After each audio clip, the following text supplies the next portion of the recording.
A long time ago, in a quiet and remote village in Somalia, 4 families lived side by side, each with their own unique ways of life. The village was small, surrounded by open landscapes, scattered trees, and dry, dusty roads that connected the few homes. Life here was simple, but the attitudes of the families shaped how peaceful or difficult their daily lives were. The first family was known for their endless arguments. They quarreled about everything: who would gather firewood, who would cook the meals, even who should speak first in conversations. Their constant bickering made their home a stressful place to be, and their loud voices often echoed throughout the village, making it clear to everyone that harmony was not a part of their household. The second family, in contrast, was marked by their greed. No matter how much they had, it was never enough.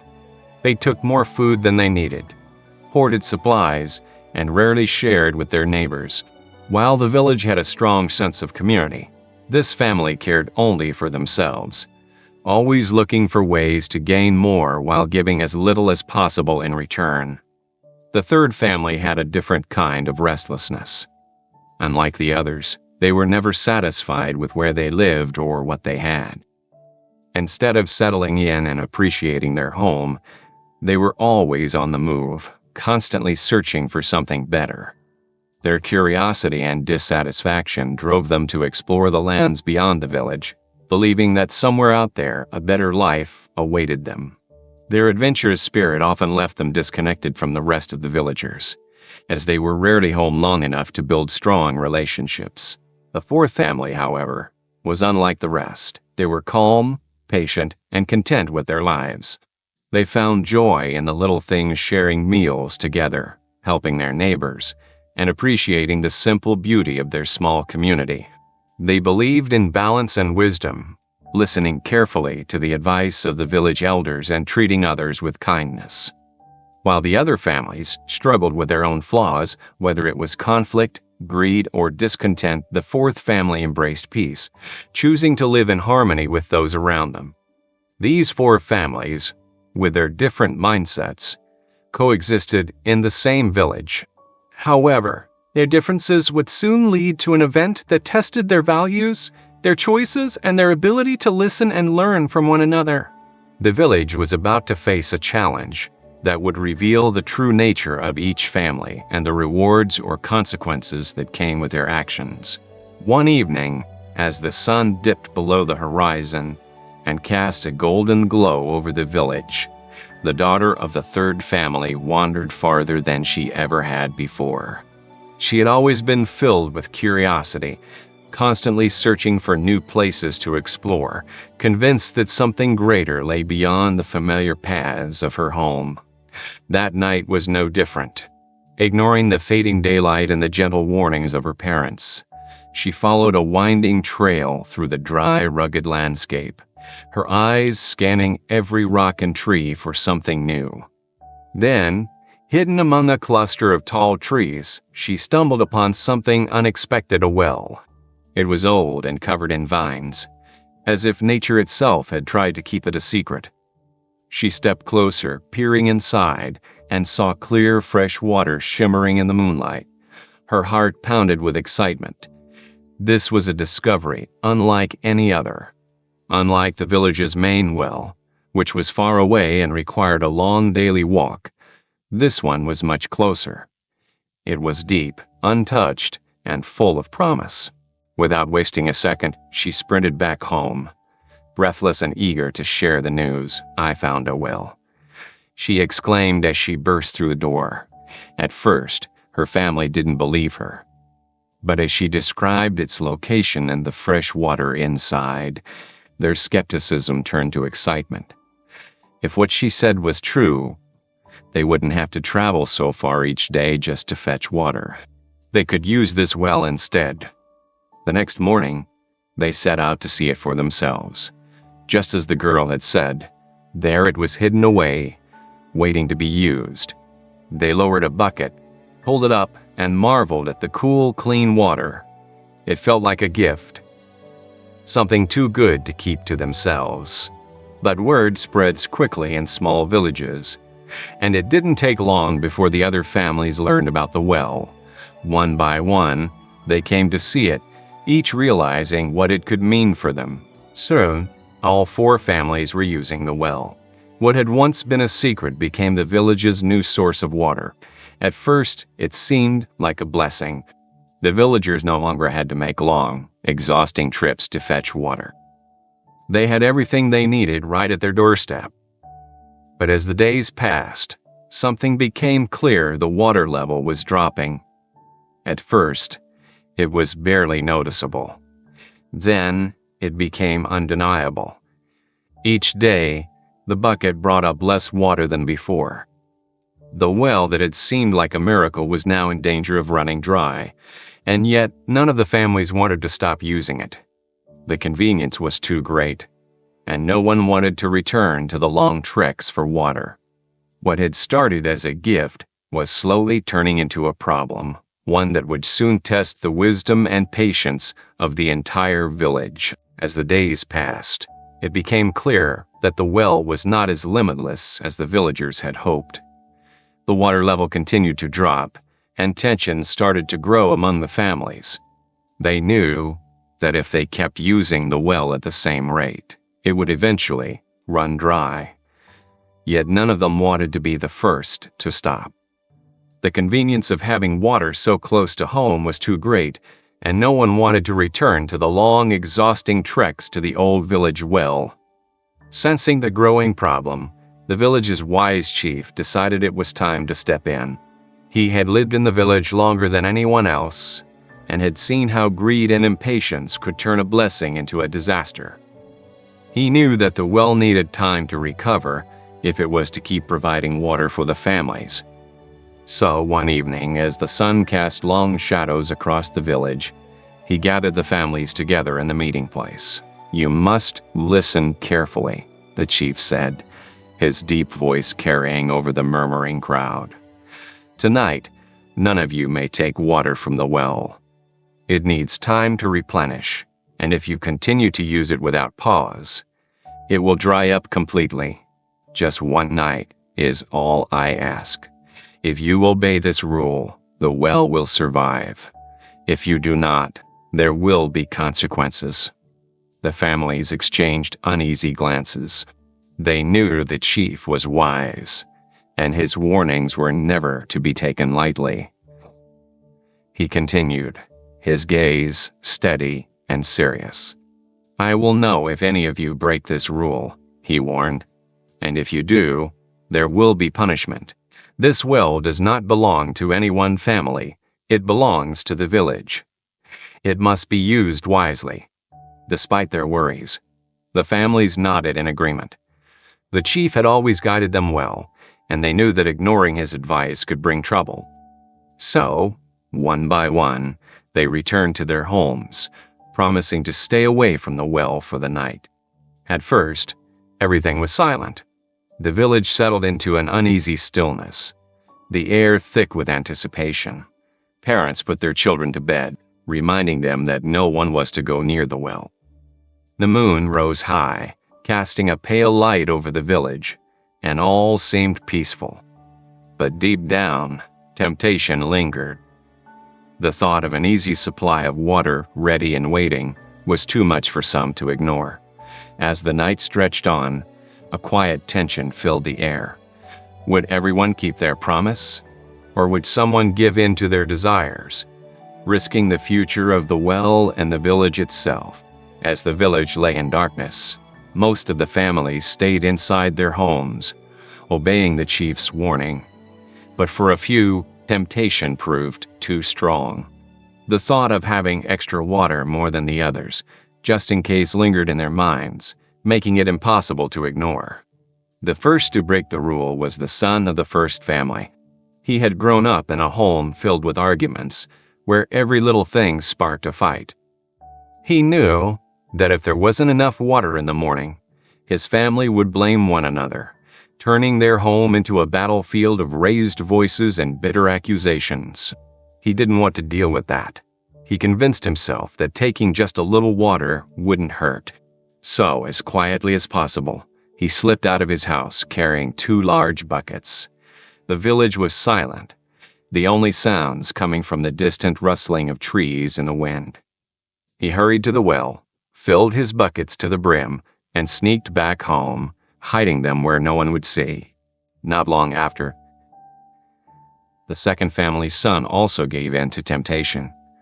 He had always been greedy, always wanting more, no matter how much he already had. The idea that the well could run dry made him nervous, not because he feared for the village, but because he feared for himself. He didn't want to share what was left. If the well was going to empty, he wanted to make sure his family had as much water as possible before it was too late. So, like the first son, he crept out into the night, carrying 2 buckets, and stole from the well. Then came the daughter of the third family, the one who had discovered the well in the first place. As an explorer at heart, she had never liked being told what to do. Rules felt like cages to her, limiting what she could and couldn't do. And besides, wasn't it fair that she should have more water? After all, if it weren't for her, the well would have never been found. Justifying her actions in her mind, she slipped out of her house and made her way to the well, where she, too, took what she wanted. By the time morning arrived, the damage had been done. The well, which had already been struggling to hold enough water for the village, was now nearly dry. The ones who had obeyed the chief's orders had no idea what had happened during the night.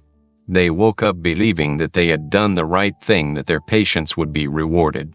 But for those who had stolen water, the morning brought an uneasy feeling. They had broken the chief's rule, and deep down, they knew they wouldn't go unpunished. Morning arrived with the soft glow of sunlight spilling over the village, but something was wrong. The air felt heavy, as if the earth itself knew a mistake had been made. The villagers gathered near the well, expecting to see the water level restored after a night of rest. But as they peered inside, their hearts sank. The well was nearly empty. Gasps of disbelief spread through the crowd. Some whispered, confused about why the water hadn't risen. Others exchanged worried glances, knowing what this meant. The chief had warned them that the well needed time, but now it was clear someone had disobeyed his orders. A hush fell over the village as the chief arrived, his sharp eyes scanning the families. He had lived long enough to recognize guilt without a single word being spoken. He could see it in the way some avoided his gaze, in the nervous shifting of feet, in the tension hanging in the air. He knew what had happened. Without a word, the chief turned and walked away from the well. The villagers watched as he moved toward the homes, one by one. No one dared to follow him, but everyone knew what he was doing. At the first house, the chief stepped inside. The family held their breath, watching as he scanned the room. Then, in the corner, he spotted them 2 large buckets of water, one still full, the other half empty. His face remained calm, but his eyes were filled with disappointment. He moved on to the next house, and then the next. In each home, he found the same thing: stolen water hidden away, as if keeping it secret would erase the wrongdoing. Finally, the chief arrived at the 4th family's home. He stepped inside and looked around. Nothing. No buckets, no stolen water, nothing to hide. This family had followed his instructions, resisting temptation when others had not. The chief gave a small nod of approval before turning and walking back to the center of the village. By now, the villagers had gathered, anxiously waiting for his judgment. He stood before them, his expression serious. "You were warned," he said, his voice strong yet calm. "I told you to stay away from the well for one night. I told you the water needed time to rise. But some of you did not listen." A few heads lowered in shame. "I went to your homes," the chief continued. "I saw the stolen water, and now, because of your impatience and selfishness, the well is dry. Silence fell over the crowd. The weight of their actions settled upon them. They had risked everything for a few extra buckets of water, and now the entire village would suffer. But the chief was not done.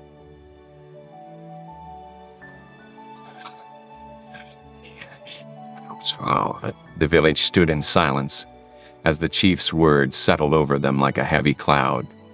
The three families who had stolen water shifted uncomfortably, their faces marked with guilt. They'd been caught, and there was no denying it. The chief, wise and fair, had always guided them. But this time, his disappointment was clear. "For your disobedience," the chief continued, his voice steady but firm, "you must face the consequences." He let his words sink in before delivering the punishment. "For the next 30 days and nights, you will remain inside your homes. You will not be allowed to collect food or water. You will not step beyond your doors." Gasps echoed through the crowd. A month without food or water. The punishment was severe, but deep down, the families knew they had brought this upon themselves. The well had been their lifeline, and instead of protecting it, they had taken more than their share, ignoring the warnings that had been given. Some of the children clung to their parents, their eyes wide with fear. The thought of going hungry for so long was terrifying, but the chief did not waver. He had seen too many times what happened when greed and selfishness went unchecked. If the village was to survive, they had to learn to listen, to trust in wisdom rather than their own desires. The fourth family, the only ones who had obeyed the chief's orders, stood quietly to the side. They had no reason to fear, no guilt weighing them down.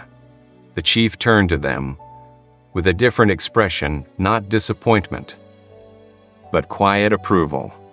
"You listened," he said simply. "When the others gave in to greed, you remained patient. You trusted my words, and because of that, you will not be punished."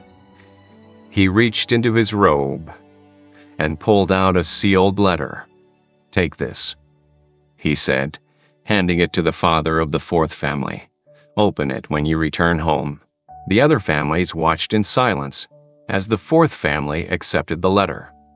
None of them knew what was inside, but it was clear that this was a reward, something given only to those who had followed the rules, who had thought of the village rather than themselves. With heavy hearts, the three punished families turned toward their homes, knowing that the next 30 days would be the hardest they had ever faced. Hunger and thirst would test them, but perhaps, more than anything, the weight of their mistake would teach them a lesson they would never forget. As for the fourth family, they walked home in quiet anticipation, holding the letter tightly in their hands. What could it mean? What awaited them beyond the sealed envelope?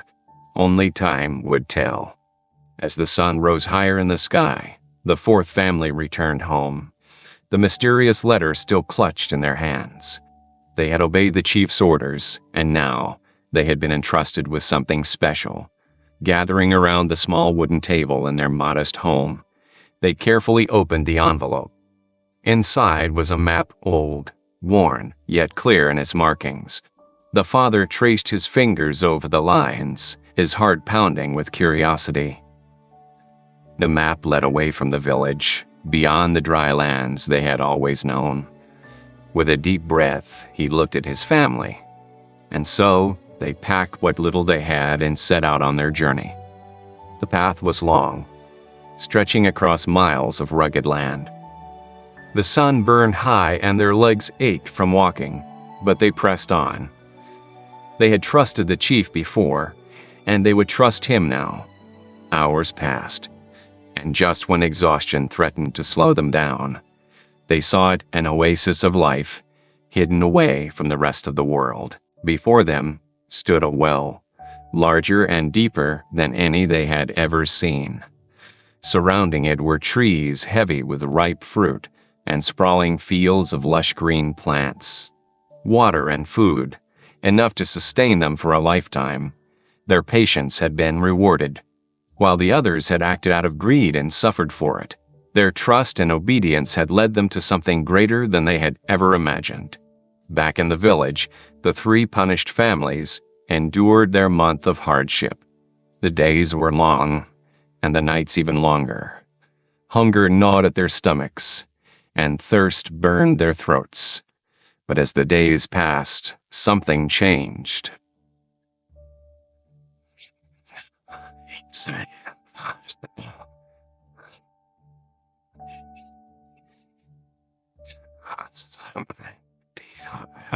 When their punishment finally ended, they stepped out of their homes with a newfound understanding.